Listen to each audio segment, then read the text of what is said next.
এবং একটা মজার কথা বলি, আমি কিন্তু আপনাদের এখানে এসেছি একটা লড়াই করে, এবং আমি লড়াইয়ের মধ্যে আছি। আমি যে সংসার করি, সেই সংসার একজন চিকিৎসক আছে।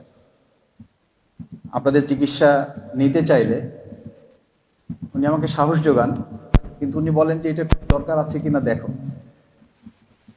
আমি বললাম এটাতে তো একটু ভালো লাগছে আমার। বলছে হ্যাঁ, তা ঠিক আছে, ভালো লাগছে, নিতে পারো, অসুবিধা নেই। এই যে সাইকোলজিক্যাল একটা দ্বন্দ্ব আছে, এই দ্বন্দ্বটা আমি পরিবার থেকে উপলব্ধি করি, এবং এই দ্বন্দ্বে আমি আপনাদের পক্ষে আছি। পক্ষে আছে মানে আমার সংসার ভেঙে তো আর আপনাদের সাথে আসতে পারবো না, সংসার ঠিক রাখতে হবে। দ্বিতীয় হচ্ছে, দেখেন, আমি আপনাদের সাংগঠনিকভাবে যারা কাজ করে, আমি তাদের সাথে দীর্ঘদিন ধরে ঢাকায় আমি আছি, এবং আপনাদের বিষয়গুলো আমি খুব বেশি জানি না, কিন্তু জানি। আজকে আপনারা এখানে কম্প্রিহেন্সিভের কথা বলেছেন। আমরা তো আমাদের রাজনীতির ইনক্লুসিভনেসের কথা বলতেছি, যে আমরা সবাইকে নিয়ে চলতে চাই, তাই না? যে সবাইকে নিয়ে যদি ওখানে চলতে চাই, এই কথা যদি বলি, তাহলে আমরা চিকিৎসার মতো একটা গুরুত্বপূর্ণ অধ্যায় আমরা সবাইকে নিয়ে চলতে পারবো না কেন? জাতীয়তাবাদী দলের দোলন ভাই আছেন, আমার অত্যন্ত সিনিয়র মানুষ। আমি দোলন ভাই সহ এখানে মন্ত্রণালয়ে যারা আছেন, আমি বলবো আমাদের রাজনীতিতে ইনক্লুসিভনেসের জন্য তো চিকিৎসার এই স্তর থেকে ইনক্লুসিভনেস স্টার্ট হোক না, তাহলে তো আমরা বুঝতে পারবো। এটা কিন্তু আপনাদেরও খেয়াল রাখতে হবে। আমরা জাতীয় রাজনীতি ইনক্লুসিভের অর্থ কিন্তু এটা বলি না যে হসপিটালের দালালরাও ডাক্তারদের চিকিৎসকের ভূমিকা পালন করে। এটাকে আপনারা চান? জাতীয় রাজনীতি থেকে দালাল হিসাবে আবার ওই যারা দালালি করেছে তারা আবার ইনক্লুসিভের মধ্যে ঢুকে আবার বাংলাদেশকে দালালের জায়গা নিয়ে যাক, এটাকে আমরা কেউ চাই? এটা আমাদের খেয়াল রাখতে হবে, এটা আপনাদেরও খেয়াল রাখতে হবে। দালালদের দৌরত্বে আমাদের এই দেশটা আধিপত্যবাদের কবলে পড়েছিল। আগামী দিনে আবার কোনো দালাল যেন জাতীয় নির্বাচন থেকে শুরু করে দেশের একদম তৃণমূল পর্যন্ত কোনো ক্ষেত্রে এই দেশকে যেন আবার গভীর অন্ধকারের দিকে যেতে না পারে। তৃতীয় কথা হচ্ছে, এটাকে আপনারা নাম দিয়েছেন ফাদার অব মেডিসিন।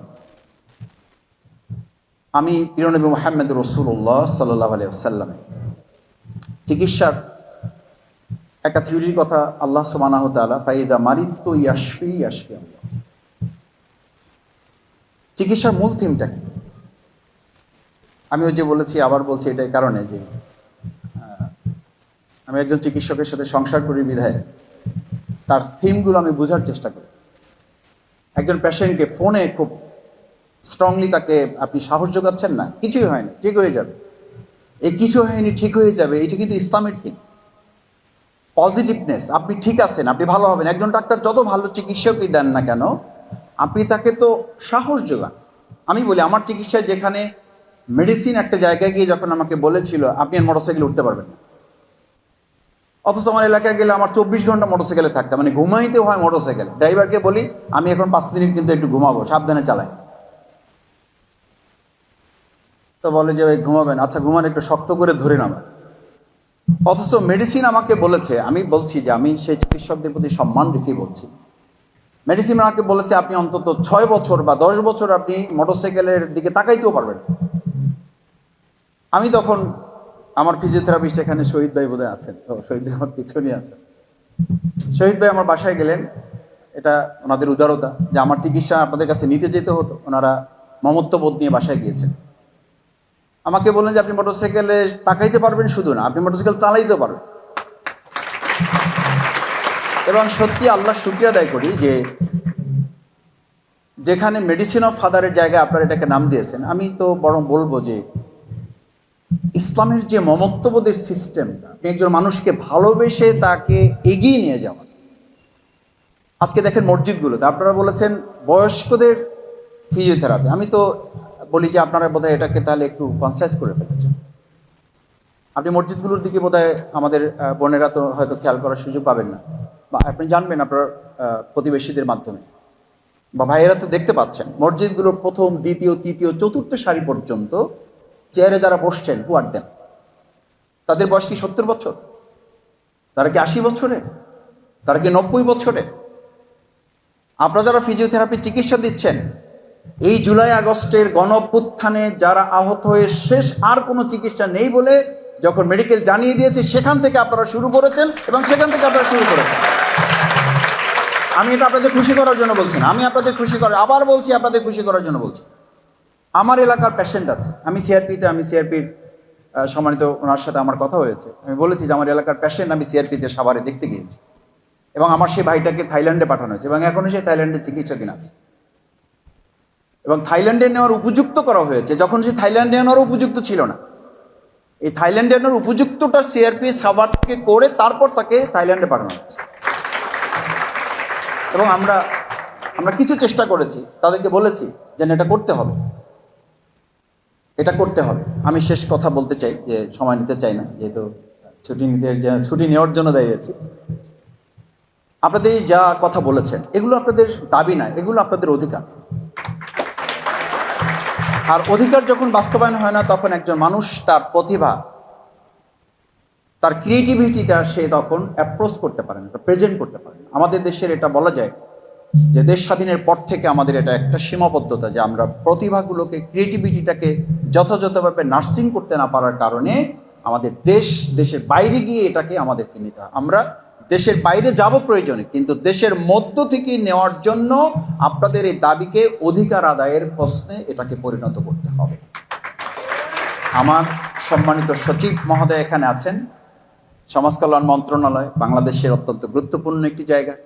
আমি আশা করব যেখানে যেখানে যেটা করা প্রয়োজন, বাংলাদেশ জামাত ইসলামী আপনাদের সাথে ছিল, আছে এবং থেকে দাবি আদায় আমরা আপনাদের সাথে কর্মী হিসাবে কাজ করব। আপনাদের এখানে যে দাবিগুলো আমি দেখেছি, 4টা বা 5টা কথা আপনারা গুরুত্বপূর্ণ বলেছেন।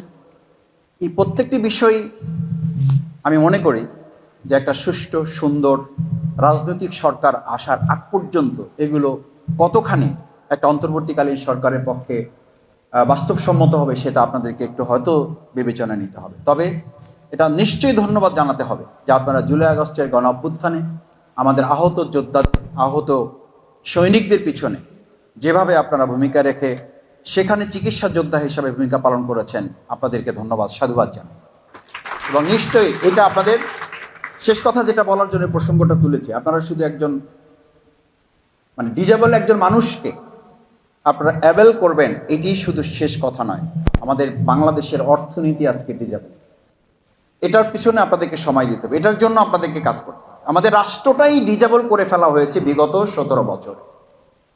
এই 17 বছরে বা 15 বছরে যারা আমাদের স্টেটটাকে ডিজেবল করেছে, প্রতিষ্ঠানগুলোকে ডিজেবল করেছে, ওটার দিকেও কিন্তু আপনি একজন সম্মানিত সচেতন নাগরিক হিসাবে আপনাকে নজর দিয়ে, রাষ্ট্রটাই যদি অ্যাবেল না থাকে, আপনাকে আমাকে মাথায় রাখতে হবে, রাষ্ট্রটাই যদি অ্যাবেল না থাকে, এটা যদি কোনো একটা আধিপত্যবাদের এটাকে অংশ বানিয়ে দেওয়া হয়, কোনো একটা শক্তির পার্ট বানিয়ে দেওয়া হয়, তাহলে কিন্তু আপনি আলাদা করে কোনো অধিকার বাস্তবায়ন করতে পারবেন না। সেই জায়গায় আমাদের ধৈর্য ধরে সামনে যাতে একটা জনগণের সরকার প্রতিষ্ঠিত হয় এবং সেই সরকার প্রতিষ্ঠায় আর যেন কোনো 14 সালের ইলেকশন না হতে পারে, আর যেন 18 সালে কোনো ইলেকশন না হতে পারে, আর যেন 2024-এর মতো আমাদের দেশের নাগরিকদের অধিকার যেন আর অন্যায়ভাবে কেউ চেপে রেখে আমাদেরকে ডিজেবল বানিয়ে দিতে না পারে।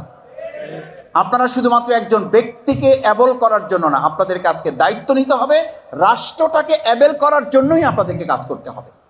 রাষ্ট্রটা যদি অ্যাবেল হয়, আমি আপনাদেরকে কথা দিচ্ছি, আপনাদের একজন ভাই হিসাবে কথা দিচ্ছি, একজন রাজনীতির কর্মী হিসাবে কথা দিচ্ছি, দেশের একজন সাধারণ নাগরিক হিসাবে কথা দিচ্ছি, যে দেশটা যদি আমরা অ্যাবেল করতে পারি, তাহলে আমাদের এই সমস্ত ডিজেবিলিটি যা আছে, আমাদের মিসক্রিমেন্ট যেগুলো আছে এবং আমাদের যে বৈষম্যগুলো আছে, এগুলো উত্তরণ করে আমরা একটা ভালো জায়গায় পৌঁছতে পারবো ইনশাআল্লাহ। সেই প্রত্যাশা ব্যক্ত করে আমাকে আমন্ত্রণ জানানোর জন্য বাংলাদেশ জামাত ইসলামের পক্ষ থেকে আবারও আপনাদের সবাইকে শুভেচ্ছা, অভিনন্দন, ধন্যবাদ, কৃতজ্ঞতা জ্ঞাপন করে আজকের এই বিশ্ব ফিজিওথেরাপি দিবস সফল হোক, সার্থক হোক এবং আপনাদের উদ্দেশ্য সফল কাম হোক। সবাইকে ধন্যবাদ।